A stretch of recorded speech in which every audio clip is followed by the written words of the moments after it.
Here we go. All right, here we go. How we doing? Good morning, everyone. Hope everybody's doing good and everything's going fine. Today we're talking about reading people, and it'll be a real. Won't make it long. Kind of make it simple, easy to use. I always say, as a lot of you know, uh, and I hope you can agree with, one of the problems is people take a thing like reading people or behavior profiling, and they try to digest 30 years of information all at once, rather than what is something we can use right now, or something very kind of pared down, kind of like in our world, NLP, hypnosis, and that. Um, you can't take the 20 or 30 years of experience and drive it down into a quick 5-minute talk, right? Somebody just posted, they'll teach you everything you need to know about hypnosis in 5 minutes, right? And I'm like, that's kind of interesting. Other than it's not that hard. Take a deep breath, close your eyes. Thank you. Thank you very much. I'm here till Thursday. Now, if you wanted to figure out what to do after they close their eyes, that'll take a little while, right? But let's have some fun with it today about reading people. And like usual, I'm just going to record this part. Um, And then I'll stop the recording and we'll just talk and answer questions and do whatever people feel like. Cool.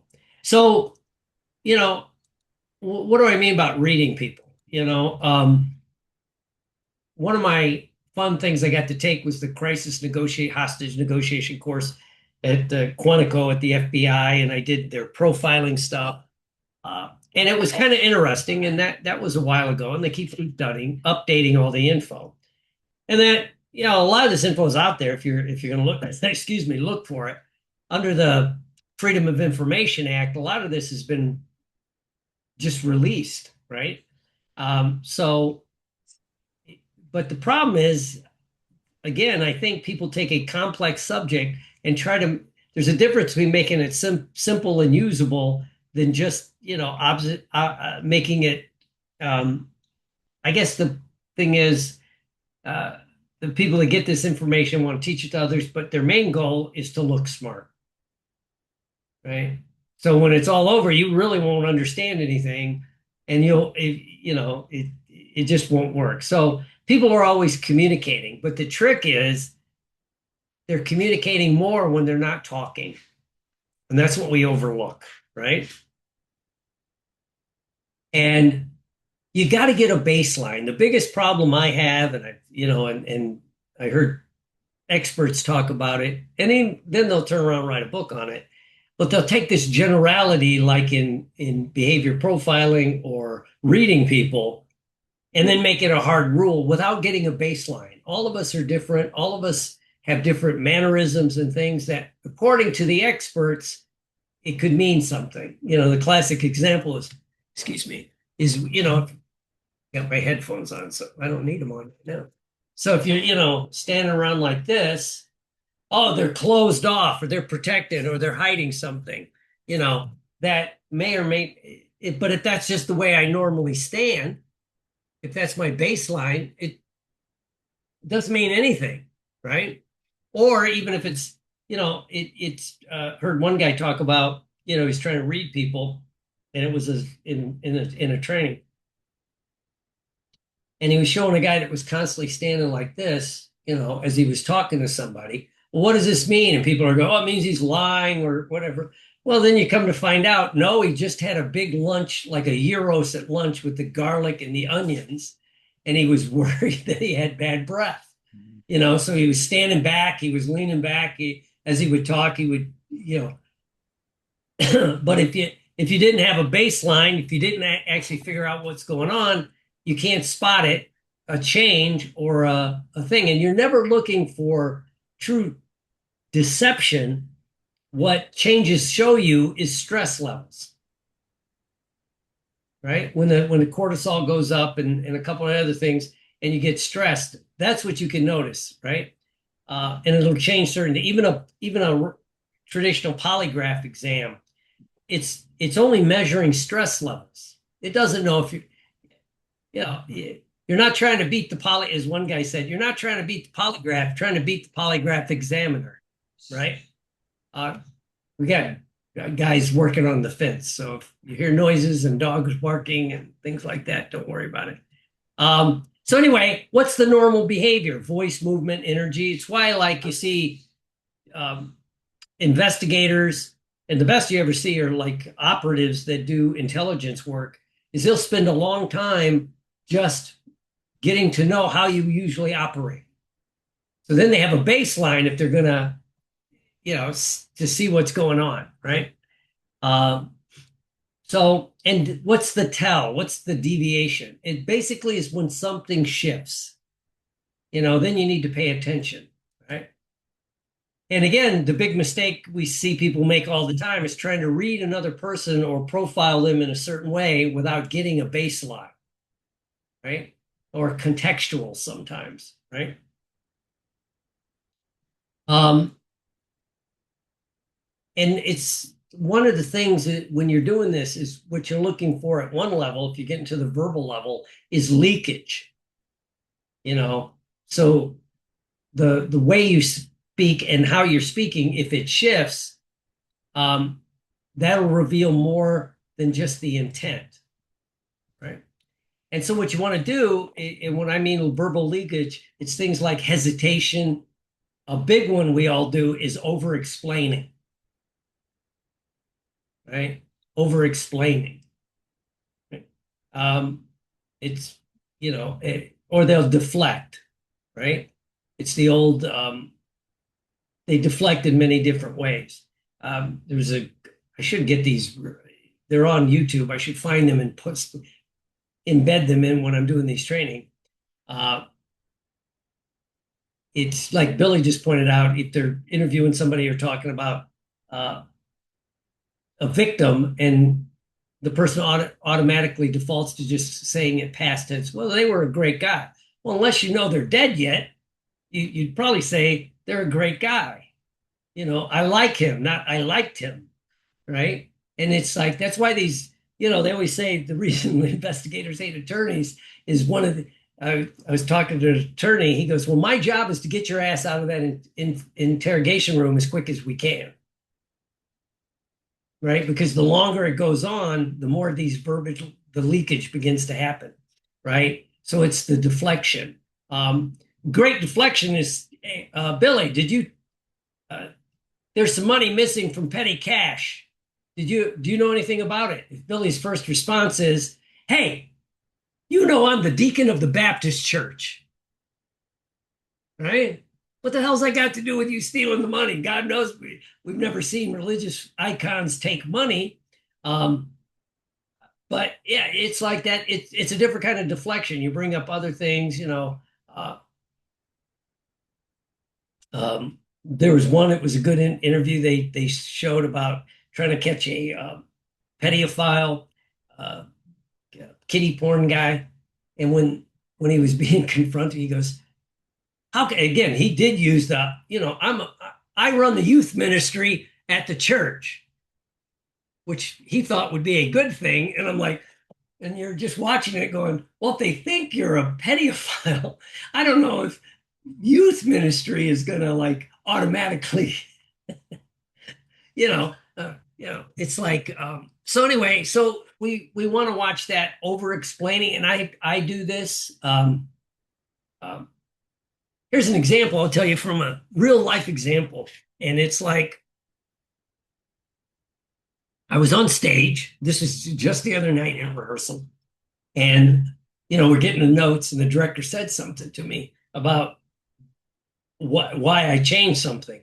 And I started, because I was, I reviewed these PowerPoints. I'm like, I started to over explain, right? Like justify it, over explain, instead of saying, I have no clue. I forgot what I was supposed to do, so I did this.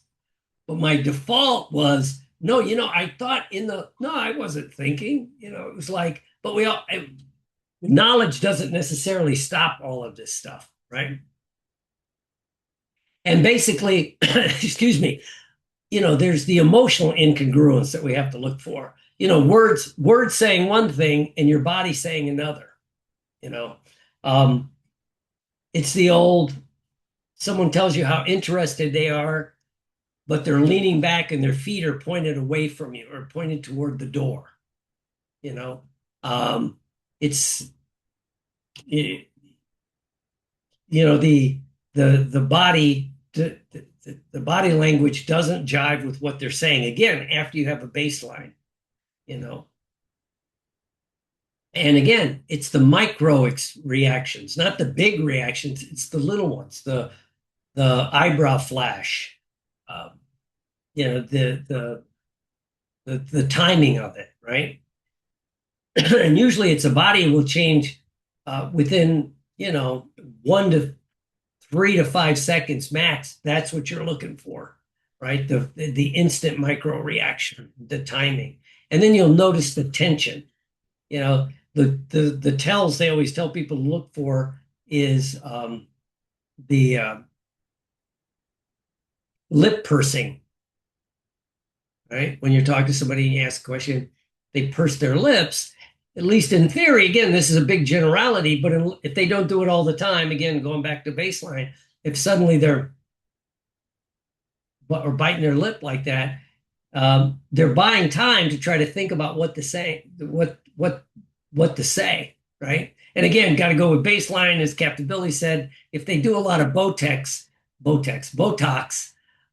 you're not going to get an eyebrow flash. You're going to get the hurricane effect, I call it, right? So anyway, and it's the tension. You'll catch the tension in the face, right? And again, just think about people you know the best. When you were a kid and you walk in and you'd ask your mom or dad, "Is everything all right?" You could just tell with the tension in their face, right? It's like, and we all do it, right? So this is what you're looking for. And again, it doesn't mean anything. It's just a stress level, right? It may have nothing to do with you. And confidence is when you can calibrate what's going on. It's not about dominating the other person. It's about leading from within, right? And knowing where that person, well, this is a stress point. There was I think it was a Law and Order. It might have been an SVU. One of those. I watched those. My wife hates them, but I was watching it. And one of the good ones was the person's in there talking, one of the detectives, and the captain, I think it was the captain, was watching. And when they came out, they go, "What do you think?" And they go, "Lean into whatever the question was." And they repeated the question, right? Because he shifted. I thought whoever wrote that actually, probably had been a real, well, they all have the experts helping them write that script. And that's the kind of thing they go for, right? And again, the other thing it did, and then they started to go back in, they go, "Oh, good, good." And they go, "No, no, wait, just let's," and they talked for a couple more minutes. And the captain said, because they're going to be trying to remember exactly what they said, right? And then when you go back in, and then they leaned into the stress part, where the calibration got off, right? And people usually tell the truth. They tell the truth, but it's not always with words, right? It's with their physical body, and that's what you're looking for. That's the tells. That's the things that were. Excuse me. Still got that cough. I've had this thing for over a month. Um, Welcome to Florida. Uh, but so it's do the words align with what's going with the body? So that's the tells that we're going for, right? So, and to me, it's a lot of fun, right? And again, one cue means nothing. They're what they're doing is stacking the patterns, if you will, or stacking the responses, right? And again, sometimes some of the TV shows get it right, or movies, where they keep going back and they're building on what's going on, right? Because one cue, one response may mean very little or nothing, but if it starts duplicating through time, then you're looking at the patterns, um, so it's To me, it's very powerful. And really what we want to do, if you want to do this, it's the real skill is in observation, not making assumptions, just observing what's going on. Again, the other day I was the director was talking to us about some stuff, and he's like, the way he was saying, no, no, everything's fine. And then he just tensed up, everything's fine. It's like, and I didn't, but somebody else said, well, I don't know. I think it's a train wreck right now. None of us have our cues or our line. And it's like, but he was trying to be reassuring, but when because he's a well, he's a performer, so he was loose. But then the minute he started talking about, no, no, no, he did cross arms, go, everything's fine. His face tightened up. He didn't have his usual jovial smile. And so it's easy to spot. But if you're observing it, then you'll get and the incongruence was, again, between the words and what his body was telling us, right? And then he did say, and this was a director before that, said, it really has nothing to do with you. He was fighting with how they were going to um, uh, do the publicity for the play, right?